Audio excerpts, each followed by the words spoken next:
The Song of Songs, it's probably one of the most beautiful, but also kind of mysterious books in the entire Bible.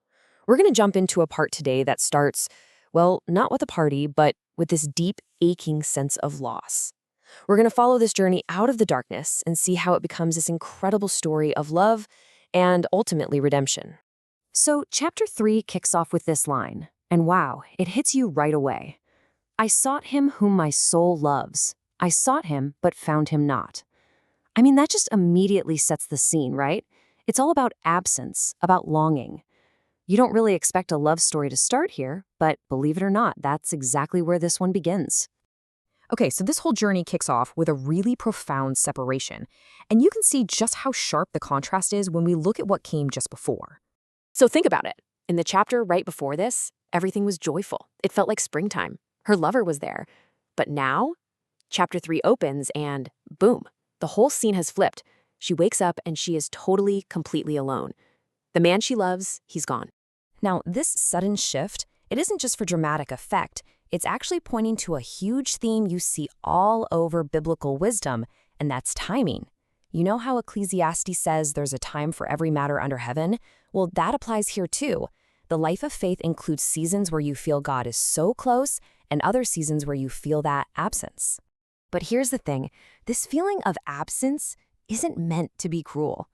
Theologically, it actually has a really holy purpose. It's not about God abandoning someone. It's meant to awaken them. It's like a holy correction, something that stirs up an even deeper longing. It's a test, really, designed to transform the heart from the inside out. And you know what? That deep, powerful longing, it immediately sparks her into action. She's not just going to sit there. It leads her on this desperate search, right into the darkness.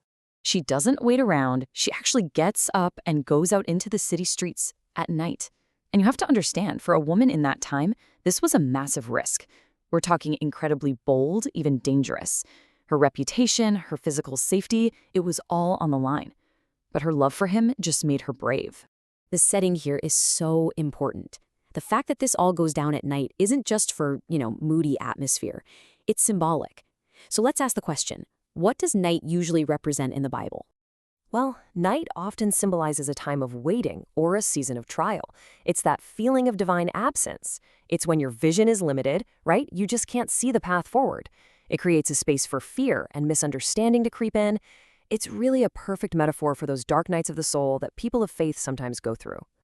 Okay, so after this incredibly intense search through the dark, the story finally hits its emotional peak. This is the moment we've been waiting for.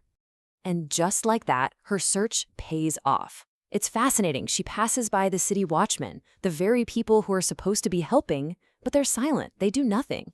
And then right after she passes them, she finds him. The search is over, and her reaction is just pure relief. She grabs onto him and is absolutely not letting go. So where does she take him? This is so cool. Not to a palace or some grand place, but to her mother's house.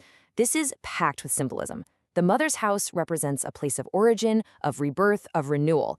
By bringing him there, she's saying this isn't just about finding him again, it's about renewing their love at its very source. It's a covenantal, restorative act.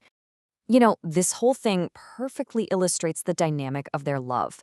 That incredible joy of reunion is so much more powerful because of the painful separation that came before it. It really is like music, isn't it? A beautiful musical resolution only makes sense. It only feels that good because of the tension that came before it. And then, right after this super intimate, personal reunion, the camera zooms all the way out. The whole scene shifts from this private moment to something totally epic. A huge public spectacle. Yeah, the focus just pulls way back from our two lovers. And suddenly, there's this new question in the air. You can almost hear it echoing. What is that coming up from the wilderness? And what we see is this absolutely massive royal procession. The description is amazing. It sounds like the tabernacle moving through the desert. You've got columns of smoke. The air is perfumed with myrrh and frankincense. It's guarded by 60 of the mightiest men. And right in the middle of it all, this incredible carriage of silver, gold, and purple, made for King Solomon himself.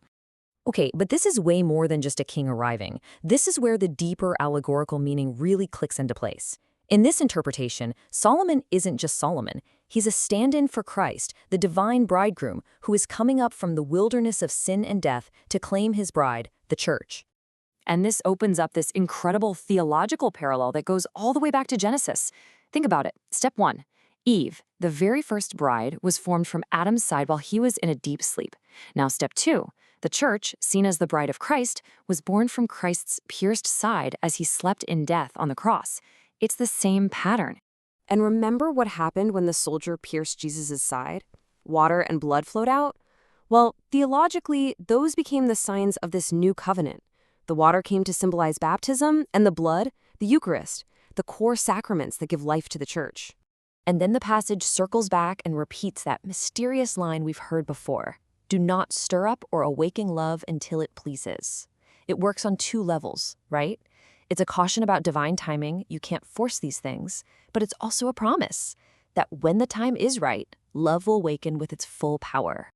So when you look at the whole picture, her journey is this beautiful metaphor for the believer's journey with God. Her search in the dark becomes a walk in the light. Her painful solitude becomes this incredible union.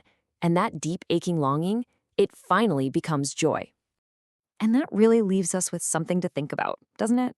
This ancient poem, it's not just a love story, and it's not just about kings. It's like a map for the soul. And it kind of invites us to ask ourselves a question. In our own seasons of darkness, in those moments when we feel that absence, how do we seek the dawn?